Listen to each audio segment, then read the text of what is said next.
নজর রাখবো পরবর্তী সংবাদে।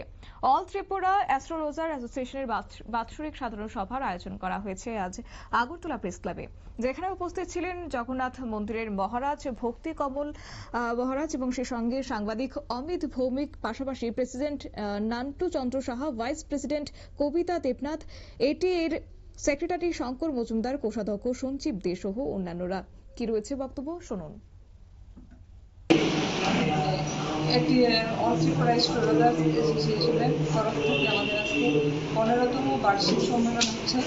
এই অনুষ্ঠানে আমরা প্রত্যেক বছরই করে থাকি এই অনুষ্ঠানের মাধ্যমে আমরা বিভিন্ন বার্তা দিয়ে মানুষকে এবং জ্যোতিষচর্চা জ্যোতিষ বিষয়ে যে আমাদের এগুলি যেন সমাজে জ্যোতিষবিদ্যাটা ভালো সবাই সুন্দর করে সবাই।